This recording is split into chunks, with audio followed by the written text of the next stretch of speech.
There's a song on the new Saxon album that sounds like it could have been recorded by Megadeth. Yes, you heard me right. No, not this song now. Another song on the album. And I swear to you, there's also a death metal riff on this album. You probably didn't expect me to say that. How brilliant that a band that was formed 5 decades ago in Barnsley, UK, still has the power to surprise us. But having heard the new Saxon album, Hell, Fire and Damnation, how does it compare to 2022's Carpe Diem, 2018's Thunderbolt, and 2015's Battering Ram? By now, most of us will have seen this video for the album's lead single and title track, Hell, Fire and Damnation. It's a really catchy and powerful song, but is this track the best the album has to offer? And how much has the band's longtime guitarist Paul Quinn contributed to this record? I'll be tackling all these questions over the next few minutes while telling you 11 things that you need to know about this album.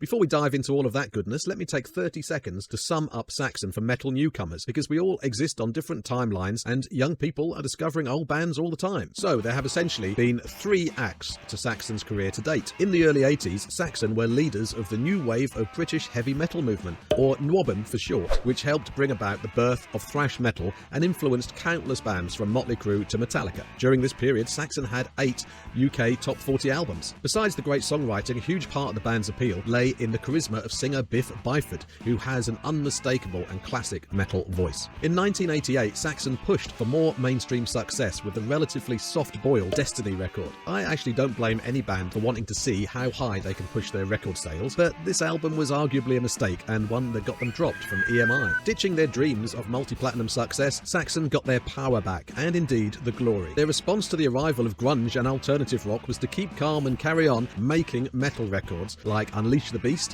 in 1997, Metalhead in 1999, and Killing Ground in 2001. Unlike so many metal bands in the 90s, they never split up. Ever since that period, Saxon have reliably pumped out an album every 2 years or so, and they've walked the line really well between updating their sound and staying true to their own style and history. So here we are with studio album number 24, and here are the 11 things you need to know. Now, I'm sorry to offer the opinion that the cover of Carpe Diem, the band's last album, wasn't great. I mean, I can understand why the band might want to do something a bit different every once in a while, and I do quite like the Crusader vibes of this, but the artwork isn't particularly great, and there's nothing happening in it. It's 2 blokes watching a load of hills. The new album cover, meanwhile, is a different kettle of metal. Angels and demons flying about the place doing battle, always a pleasure. Definitely the band's strongest album cover since 2015's Battering Ram. This is a glorious piece of work. If you feel like you recognise the style of the artwork, that's because the artist is a guy named Peter Salai, the man who's provided album covers for the likes of Sabaton and Accept. In fact, he's handled every Sabaton cover since 2012's Carolus Rex. A big fan of Saxon since childhood, Peter tells me how thrilled he is to create his first album cover for them. He also tells me how Biff Byford provided the cover concept of a battle between devils and angels. The main reference point was a piece by Gustave Doré. Turns out Peter is a black metal musician too, and so clearly the ideal man for this job.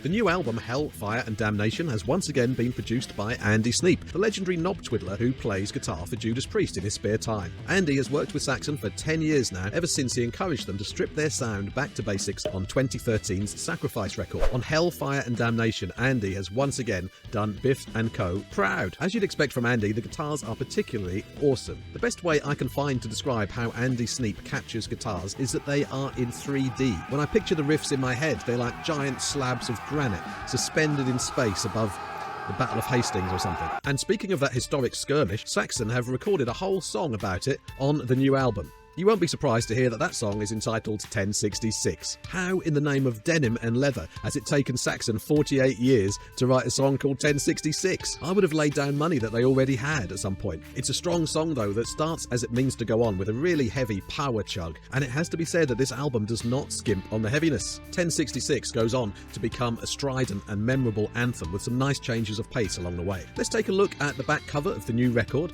which reveals not only Biff throwing the double horns, but the track listing.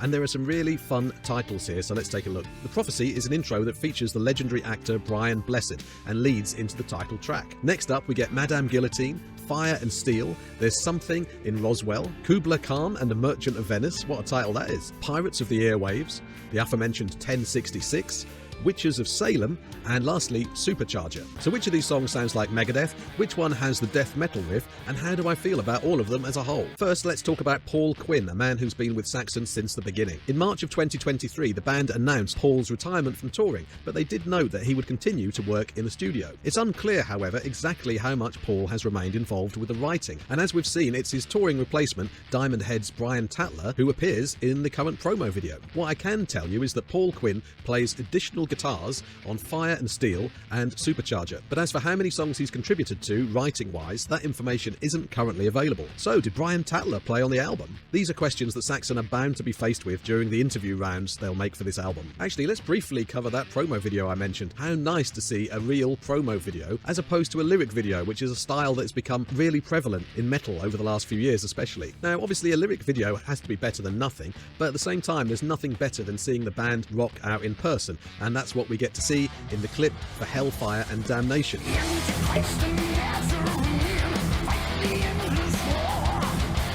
Complete with some additional CGI fire. The video was produced by Paul M. Green, a veteran with a long history of producing live videos for the likes of Paradise Lost, Devin Townsend and Anthrax. You know, it's only just occurred to me, I've got no idea whether Townsend is pronounced like that or Townshend. I'm pretty sure it's Townsend. We're now roughly halfway through my 11 things, with my overall thoughts on the album and plenty more essential details to come. If you'd like to see more of this kind of thing from me, then please hit subscribe. And if you'd like to encourage me even more, then consider becoming a channel member by hitting the join button and checking out the details there. One of the things that Saxon often do best is to create a real atmosphere with a song and employ great storytelling. We've seen this in some of their greatest hits like 747, Strangers in the Night, and the gloriously bouncy anthem The Band's Played On. This new album sees the band recreate that kind of effect with Pirates of the Airwaves. This song is Biff Byford's love letter to stations like Radio Luxembourg and Radio Caroline that helped him to connect with rock and roll bands as a kid. It's a really good song that harks back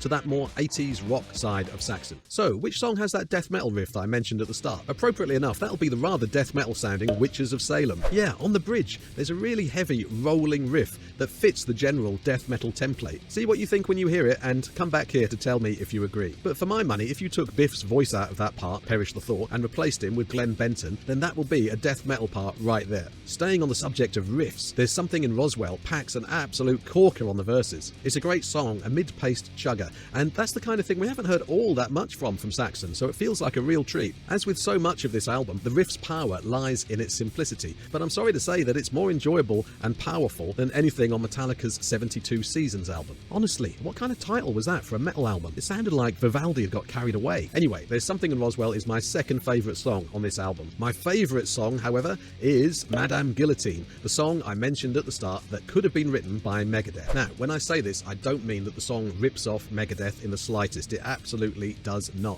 But almost every part of the song, from the brilliantly heavy verse riff to the more melodic bridge and chorus, sounds like it could have been written by a mid-period or latter-day Megadeth. In a similar way to Witches of Salem, I can totally imagine Dave Mustaine's voice on this thing, and it's a brilliant song. The kind of song that you'll genuinely be itching for them to play when you see them live, even if Biff can't resist a dad joke in the lyrics regarding decapitation. Then again, Madame Guillotine really is a song to lose your head over.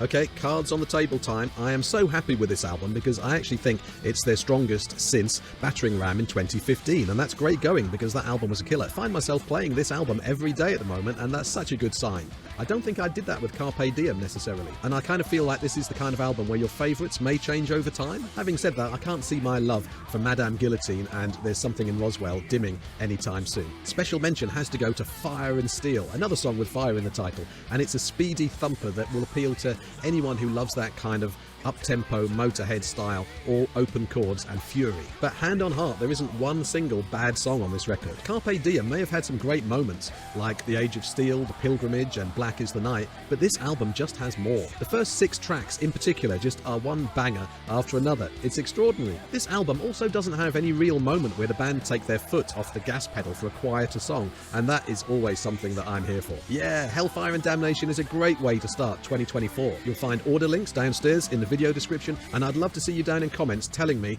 how you feel about however much of the record you've heard when you watch this video. Looks like a great first quarter for traditional metal too, what with Judas Priest releasing their new album, Invincible Shield. Watch this video next for everything you need to know about that record. Thanks for watching, and please remain possessed by metal.